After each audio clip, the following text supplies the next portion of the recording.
ప్రపంచ శాంతి సభ మొన్న మే 24 సాయంత్రం 6 గంటలకు జిమ్ఖానా గ్రౌండ్స్ నుంచి పెట్టింది మీ అందరికీ తెలుసు. మే 20ని 21ని రేవంత్ రెడ్డి గారు ముఖ్యమంత్రిగా హోమ్ మినిస్టర్గా ఆ పర్మిషన్ ఇవ్వని క్యాన్సిల్ చేయించారు పోలీసుల ద్వారా. వెంటనే మేము కోర్టుకు వెళ్ళాం. 11 సార్లు రేవంత్ రెడ్డి గారు టీంతో మాట్లాడినప్పటికీ పర్మిషన్ ఇవ్వలేదు. నేను చెప్పాను, దేవుని శాంతి సభను ఆపితే దేవుని కోపం మీ మీదకి వస్తుందని 20ని మీడియాలో చెప్పాను, 21 వాళ్ళకి చెప్పాను. 22 రేవంత్ రెడ్డి గారిని ముద్దాయిగా హెరాల్డ్ నేషన్ కేసులో పెట్టారు. హ్యూమన్ రైట్స్ కమిషన్ అల్లు అర్జున్లో మీరు తప్పు చేశారని ఆ రోజే పెట్టారు. మిస్ వరల్డ్ మ్యాగీ నన్ను ఒక వేశ్యగా ట్రీట్ చేశారు.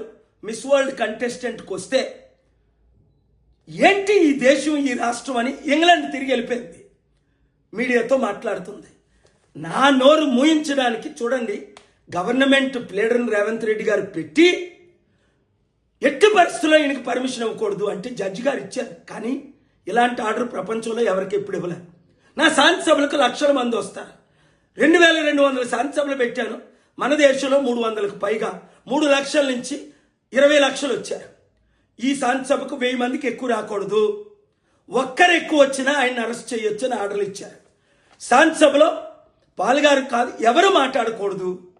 రాజకీయ ఇలాగ ఎక్కడైనా రూల్స్ పెడతారా అంటే మన దేశంలో ఏమైంది?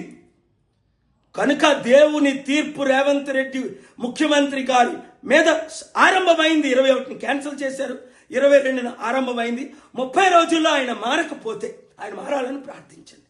నాకు ఒక తమ్ముడుగా ట్రీట్ చేశారు. మారకపోతే దేవుని శాంతి సభను అడిగినందుకు 1000 మంది కంటే ఎక్కువ రాకూడదు అన్నందుకు అప్పుడు నేను అన్నా, ప్రభువా 1000 మంది వచ్చేస్తారు కదా, 26,000 మంది ఆ గ్రౌండ్లో పడతారు కదా, వర్షమైనా పంపించిన ఆయన. దేవుడు వర్షాన్ని 7 గంటలకు మీటింగ్ పర్మిషన్ ఇస్తూ 6:45కి పంపాడు. కనుక 1000 మంది కంటే ఎక్కువ రాలేదు. నన్ను అరెస్ట్ చేయడమా, నాకు శాంతిని అడ్డుకోవడమా, దొంగలకి దోచుకున్నోళ్ళకి రాజకీయ నాయకులకి పర్మిషన్లు ఇవ్వడమా, ఒకరినొకరు తిట్టుకోవడమా? 100,000 కోట్లు ఖర్చు పెట్టి ఈ సమిట్లు ఈ మిస్ వరల్డ్ వలన ₹1 లాభం జరుగుతుందా? కంపెనీలు వస్తున్నాయా? ఉద్యోగాలు వస్తున్నాయా?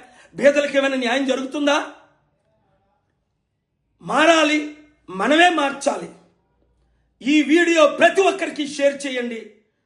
ముఖ్యమంత్రి రేవంత్ రెడ్డి గారు తక్షణమే క్షమాపణ చెప్పి మారినట్లు, 30 రోజుల్లో మారకపోతే దేవుడే ఆయన్ని దర్శించినట్లు ప్రార్థించండి.